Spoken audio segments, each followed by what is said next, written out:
Hey everybody, thank you so much for joining today. First of all, before we get into it, I want you to click the link, click subscribe, ring the bell, all those things.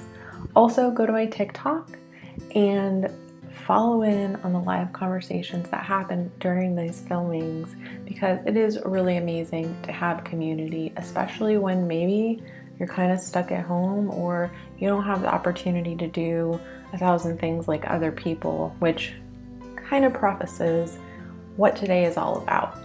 Well, first of all, we're getting ready in the morning, but I am going to openly share my story of P.o.t.s, autonomic dysfunction, chronic pain, and mental health with you today.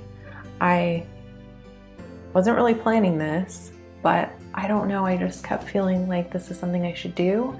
And so I'm gonna do my makeup. I'm gonna tell you what I'm using. I'm gonna try a new palette. P.o.t.s Awareness Month is actually in October, so I missed it. I didn't even know that it was that known. You guys have to understand, just to begin with, I've had this for 12 years, so 13 years now, so it's come a far way, and I'm very excited about that. You can probably tell I don't feel well today, and that is why I decided to share my story, not on a day that I'm feeling good and maybe it just seems a little less real, or I feel like I'm progressing and just remission, but on a day that it's hard, and on a day where I feel like I can be open with you, whether you have P.o.t.s or you know somebody that has P.o.t.s or you don't know anything about it. I hope that I can maybe educate you just a bit in my story. I'm not going to give you the tons of medical side. I don't have enough air for that, to be quite honest. But I think that part of my job being on any platform is to encourage, spread awareness, and share my story. So let's just get into the makeup. Now, I'm actually going to just be talking a lot while I do my full face. Fast forward through things you don't want to hear. I get it. I understand. This is going to probably be a long video. But I hope that it encourages at least one person in this world. And I'm just going to start with my base.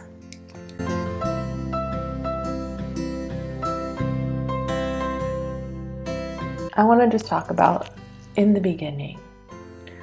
In the beginning, I was fine. I had no health issues that I was aware of. My earrings are going to be clinking this whole time. And when I got pregnant, I had a lot of complications in my pregnancy, and this was 13 years ago. But I did have to take a medicine that kind of did mess with my heart rate. So I'm not really sure. They don't really know the triggers on, it can be trauma. It can actually be giving birth. It can be a lot of different things. But when I started getting symptoms of P.o.t.s, it was not something that was even known. Literally, there were only a few doctors that treated for this. So I remember feeling like I was getting these feelings of I was gonna die, and that I wasn't, I don't know, I would just be sitting there hanging out with my friends, and all of a sudden this wave of fatigue would come over me, and I would feel almost like I was gonna die, and there was no way to describe that, which is now known as chronic fatigue. So I didn't know what was going on, and I kind of just brushed it off because, again, I just had a baby. I had a lot of post-traumatic stress issues. I've always had mental health issues, so I had no freaking clue what was going on. And then all of a sudden I went from I think my pregnancy weight was 176. And so I went from 176 down to 104 pounds in months. My weight just kept dropping and dropping and dropping. And I kept feeling like I was gonna have a heart attack. I would have what is now known as tachycardia. And I started just feeling like I couldn't walk around. I mean, I had a baby at the time. So again, my husband, so supportive. But I am a do-it-yourself kind of girl, and I couldn't take care of my child. I couldn't get up to get her bottles. There was a point where it was just like I'd have to crawl on the floor, basically to the kitchen to get her anything, and had to get a nanny. Let me just tell you, getting a nanny is rough. So that we could just have, if you need a nanny awareness day, like let's just do that for moms. Yeah, I was just going downhill, and I kept going to the hospital, and they were telling me, oh, well, you're anorexic. Oh, you have an eating disorder. And I'm like, bro, I've been eating like cookies non-stop. Now, I had a job that I worked from home. I did hair extensions for 12 years, so I was still working because I could sit on a chair and I could do my clients. But outside of that, I don't even really remember the extent of how bad it was because of how far I've come. Because every day for 12 years, I have decided to wake up and do as much as I can do. Now, I've had a lot of therapy. I've had a lot of prayer.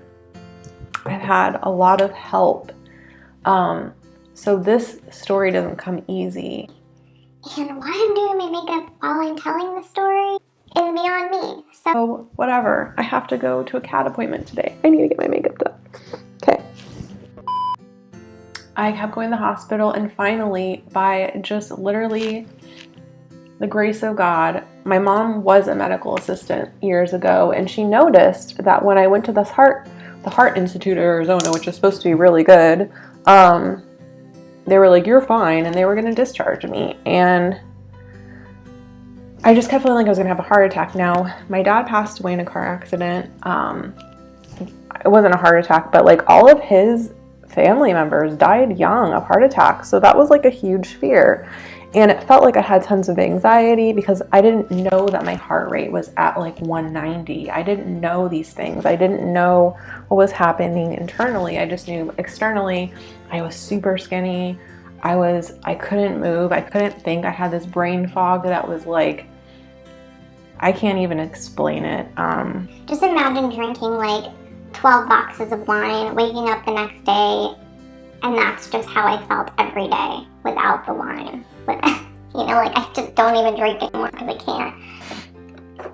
Finally, my mom noticed that my heart rate was going up, and she goes, wait, her heart rate's going up every time she stands up. That's when the doctor noticed, and they sent me I went to every single possible doctor you can imagine, and it was so disheartening. Everybody was like, I don't know what's wrong. I don't know what's wrong. I don't know what's wrong. I don't know what's wrong. And I was like, I know this isn't in my head. And physically, like you could see, it wasn't in my head. And like just even having to not being able to take care of my child, like my husband having to do everything when here I am, I was this super, in control, put together, gotta have everything running smoothly type of girl.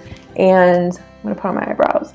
And and I couldn't do anything.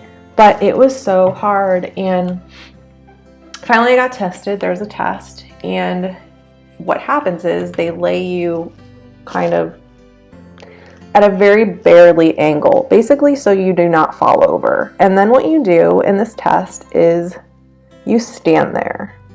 And while you're standing there, they monitor you. They monitor your heart rate. Now, I didn't know what was going to happen, right? So they're monitoring my heart rate. Oh my gosh, this eyebrow. No, you say no to this eyebrow. And all of a sudden, after I hit 19 minutes, I remember it was 19 minutes standing up, because I think it's a miracle that I actually can stand up for like hours now.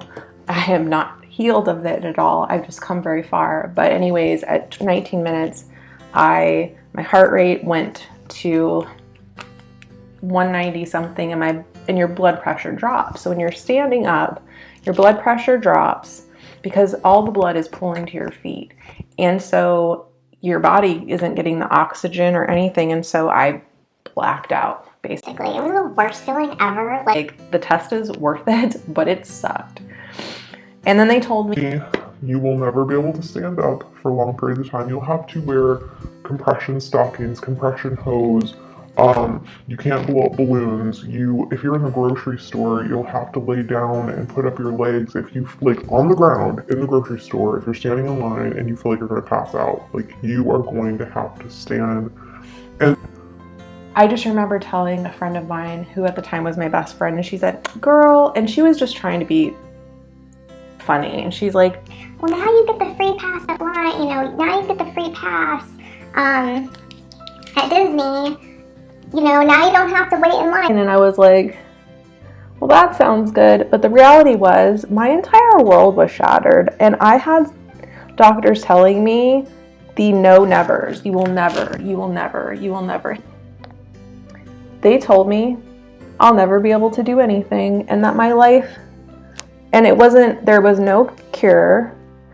And it was basically just about creating an atmosphere of quality of life, like keeping my life quality as good as it could be. And it was not good. It sucked so bad. Like, some days I was just like, I was a mom, so you can imagine the mom guilt. I don't know how kids feel because I know so many kids get this now, and teenagers. I know that for me, I have progressed in doing better.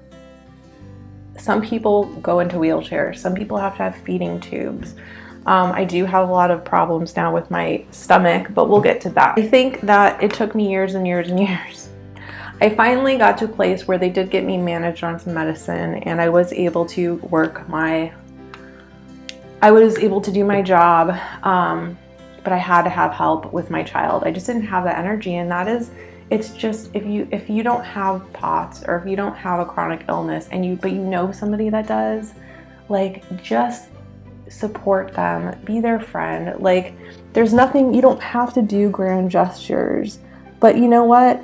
Just being there, like, I can't tell you how many people have just been there for me. Hey, I'm praying for you. Hey, I'm bringing you food. There was a time where I had this couple that they would just bring me food over because I just didn't feel like cooking and I was so tired. And at the time I was running an organization and it was just, to help others, and a very long journey. And it still is a journey. And today I feel terrible. My symptoms are different. The fatigue is gone. Praise God. I cannot tell you how many people prayed for me. Thousands and thousands and thousands. I'm not kidding. The brain fog is gone. Now, I am 42 years old, and they do say that you can grow out of these things. So I want to encourage you that you can grow out of these things, that as you get older. That's like one of the good things, I guess, about getting older. Let's just be honest. I will look at that as a bonus. But as you get older, golly goose. Can I just not tell a story and do makeup today? Like, what? As you get older, your arteries harden and blah, blah, blah. They told me that's why I'm feeling better. But now my symptoms have progressed into more triggering my mental illness, which I want to talk about these two things because they go hand in hand. But before I do, I want to just say a few things. I want to say that it's real. I want to say chronic fatigue is real, chronic pain is real, P.o.t.s is real, it's not made up. When I entered into my faith on a deeper level with God, I had people telling me, oh, this isn't real. This is just all in your head. You can fight through this. You can, fight through this. And the reality is, you have no control over what's happening in your body except to manage it and not let go of your hope. Hope has been the biggest thing that I have held on to since this has happened to me. And also just learning how to persevere through it. And what does that mean exactly? Well, I'd like to say that there were many times I wanted to give up. Now, I don't mean die. I just mean I'm just not going to do anything. But I would put my makeup on. I would, my daughter, let's say, she would want to go to this store and I would drag myself there. Like, I would take that what would you call it, that stubbornness inside of me, and I would just drag with. I remember one time she wanted a doll, and I took her to the grocery store, to the Toys R Us, and oh my gosh, I felt like I was gonna die while I was there. I'm just gonna line my eyes with some concealer because the primer I have, I'm not a fan of today. So I remember getting her doll, and then we get home and she's like, this isn't the doll I want. And I'm like, oh my gosh, like I literally have nothing left inside of me to do this. But I really did just, I had to keep making decisions to move forward. Now, listen, if you're bedridden, there were times where I was bedridden. There were times where I just called it couching it, where I couldn't leave the couch. I read like tons and tons of books. When I got deeper into my faith, you know, I would just sit for hours and just like hang out and just meditate and spend time in the Bible and do whatever brought me peace, and just tried to look to see how I could help other people while I was struggling. Because I feel like one of the things that we lose when we're in the midst of this type of illness or any type of chronic illness is we feel like we have no value. And you lose that sense of value the moment that the doctor tells you that, you know, there's no cure. You're gonna live the rest of your life like this. Now, I'd like to say I don't have stockings on anymore. I don't have compression stock. You know, like there's certain things I don't have to do, but now there's new symptoms. Now I wake up in the middle of the night and I have terrible anxiety attacks, and my body it feels like every nerve ending is just on alert, and my heart is racing, and I can't digest my food properly all the time, and I feel like I'm having these hot flashes, which I don't know if it's POTS or if it's just other things we won't talk about today. But it's just different. And you know, what has gotten me to this point? Like, now I'd like to say, like, everybody's journey is different, and the awareness that I want to bring is after 13 years, I made a decision years ago. I said this: hey God, whatever you can teach me through this, teach me. I want to learn. I know you didn't cause this, but you know what? I want to learn what I can do to help other people that are struggling, and just let them know that they're not alone, and just be a friend to whoever, and whatever they're going through. And it is insane the amount of people that have this disorder now, or various forms of it.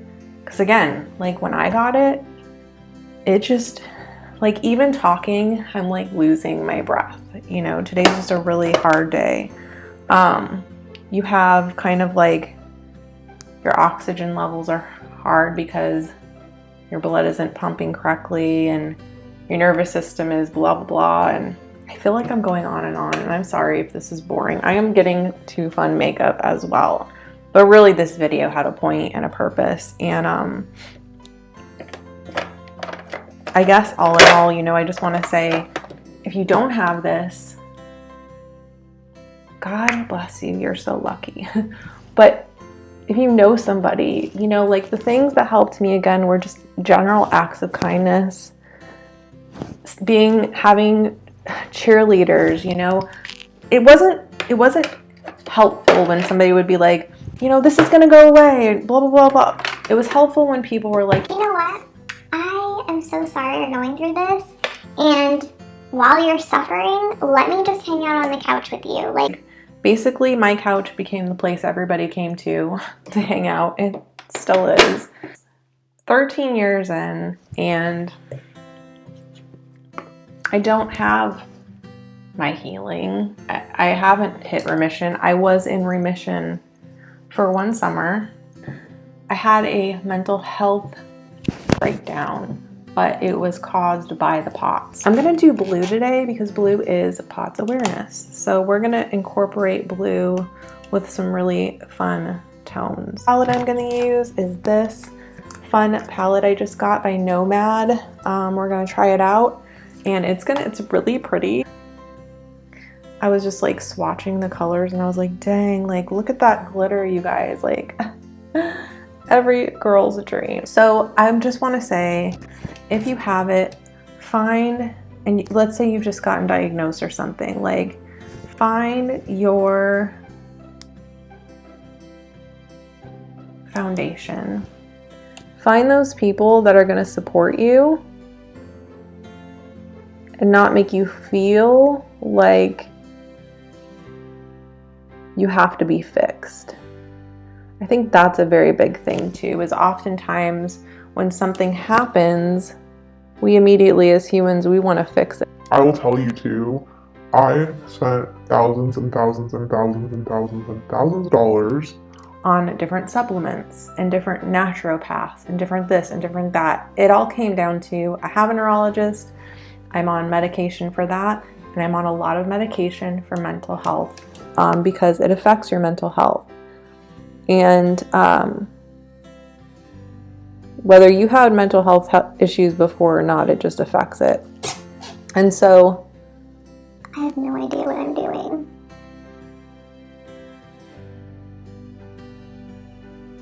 everybody wants to fix you and everyone says they have a cure.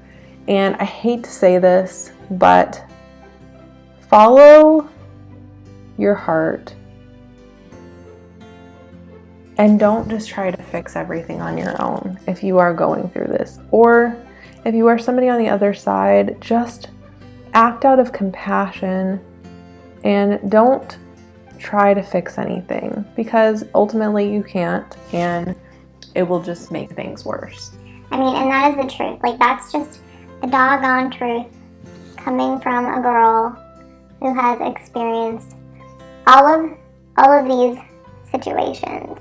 People can't help themselves, so of course you're gonna have to forgive them when they make a mistake, because in all honesty, there are gonna be people that just want to fix you or, you know, make it seem like whatever. But never tell somebody that it's all in their head. Never tell somebody that they can work themselves out of this. Like, somebody told me one time, oh, well, the more you walk and the more you exercise and the more you do this, and it wasn't a doctor, it was just a person, and the more you do that, like... Thing is, if you do, sentences are not helpful. So that's kind of my journey, and I radically accepted the fact that I had P.o.t.s, autonomic dysfunction, mental health. I've embraced it as a journey to learn more about the compassion for myself, also compassion for others, and what can I learn in my time on this earth for others that are going through this journey. And so, yeah, I mean, I don't know if this was helpful, and my humanistic nature wants to jump right into like, okay, so let's just be happy. And like, the thing is I'm having a really bad health day, and if I'm gonna be genuine on my TikTok, if I'm gonna be genuine on my YouTube, which I'm filming this for, if I'm gonna be genuine to you guys as my friends and as people that I love and look forward to getting together with every day or however many times a week we can, I'm just gonna be real. And I'm not gonna be like, okay, no, let's be serious. Yeah, today's a rough day, but you know what? I've lived 13 years with this. 13 years. And it hasn't beat me. It's tried. It's really tried to take away my value. Oh, but let me tell you something. My therapist said this the other day. You've went through worse things than this. And you know what?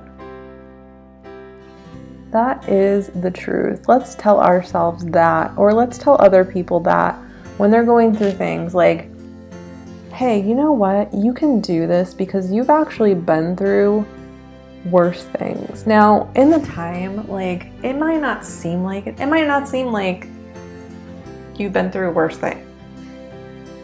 But the reality is like, we're all surviving and we're all trying to find a way to cope, right? And so no matter what we have, no matter if it's POTS, mental health, chronic illness, just having a bad day, in a really bad, just part of your life, like sometimes we just go through seasons in our life that we're like, what did I hear this a lot, what did I do to deserve this? And it's like, you didn't do anything to deserve this. This is life. Sometimes life just throws us curveballs, and just like in sports, we have to I don't know why I'm using a sports analogy, because I don't even watch sports, but just like in sports, we have to pivot and react and reassess the moment in our lives and everything. So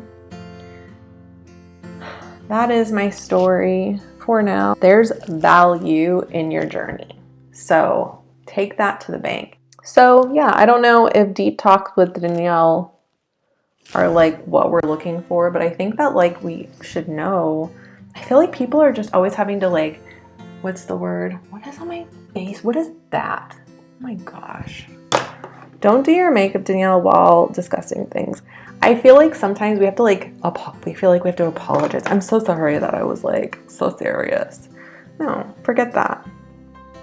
I'm real.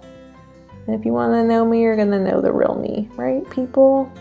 I just feel, wow. Okay, hello, gold. Hello there. This other gold is like ridiculous. I was probably supposed to use this one.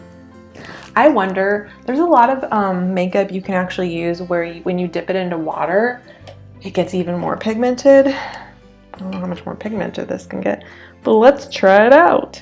Okay, got my brush wet, and I'm gonna put this gold on. Let's see, like, whoa. Can you guys see that? I wish I was making a video for TikTok. I'm going to be making a lot of those, like, check out what I just, like, I've found some, wow, that is super pigmented, you guys. Whoa. Okay. Look at that. Now we're playing with makeup. Now I just feel like I got in my zone. What is happening? Okay, that is amazing. So I'm going to just blend that up just a little bit, pull it up into my eyebrow. Now I have a very highbrow eyebrow.